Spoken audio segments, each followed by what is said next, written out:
जंगल की उस ठंडी रात में जब हवा भी सिसक रही थी, एक बूढ़ी अम्मा लकड़ियां बीनने जंगल गई थी। अचानक उसे झाड़ियों से बच्चे के रोने की आवाज आई। अम्मा कांपती हुई आगे बढ़ी। वहां एक नवजात बच्चा पड़ा था, न कोई नाम न कोई पहचान। अम्मा की बूढ़ी आंखों से आंसू गिर पड़े। वो बुदबुदाई, या अल्लाह, तूने इसे मेरे भरोसे छोड़ा है। अपनी टूटी फूटी झोपड़ी में ले आई। झोपड़ी में न बिजली थी न दौलत, बस माँ का साया था। वो सूखी रोटियां भिगो भिगो कर खिलाती, खुद भूखी रह जाती। लोग कहते, अरे बुढ़िया, ये किसका बोझ उठा लाई? अम्मा मुस्कुराकर कहती, बोझ नहीं, दुआ है। अमान बेटा, तू मेरे लाल। अमन बड़ा होने लगा।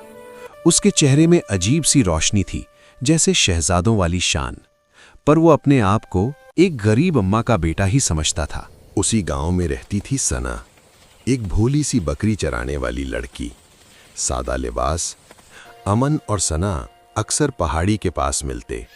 बकरियां चरती रहती और दोनों खामोशी में भी बहुत कुछ कह जाते। सना हंसकर कहती, अमन, अगर तू अमीर होता ना तो मैं डर जाती। अमन मुस्कुरा देता, गरीबी में जो सुकून है वो ताज में कहां। एक दिन शाही सिपाही गांव आए। उन्हें खोया हुआ राजकुमार चाहिए था। क्या हमारे राजकुमार इसे गांव में रहते हैं? अमन ही वो बच्चा था जो सालों पहले जंगल में खो गया था। बेटा पाला है, राजा नहीं। पर सिपाही अमन को ले गए। इधर तब तक अमन और सना जवान हो चुकी थीं। महल में ऐश था, पर अमन की आंखें नम। ताज पहनाया गया, मगर दिल सना के पास था। पड़ोसी रियासत मिदनापुर का बादशाह जफर शातिर और जालिम था। उसकी नजर सना पर पड़ गई। उसने ऐलान कर दिया, इस लड़की से मेरी शादी होगी। सना कांप उठी। अमन बादशाह जफर के सामने खड़ा हुआ, बोला, वो लड़की मेरी मोहब्बत है। मोहब्बत? शाहों की दुनिया में मोहब्बत नहीं, हुक्म चलता है। निकाह का दिन आया। सना की आंखों में आंसू, अमन का दिल टूटा।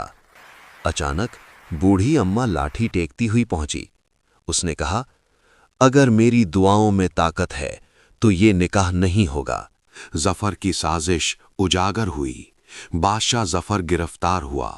सना और अमन का निकाह हुआ। अमन ने ताज उतार कर कहा, जिस माँ ने जंगल से उठाकर पाला वही मेरी असली रानी है। बूढ़ी अम्मा रो पड़ी। खून से नहीं, माँ की दुआ से राजकुमार बनते हैं।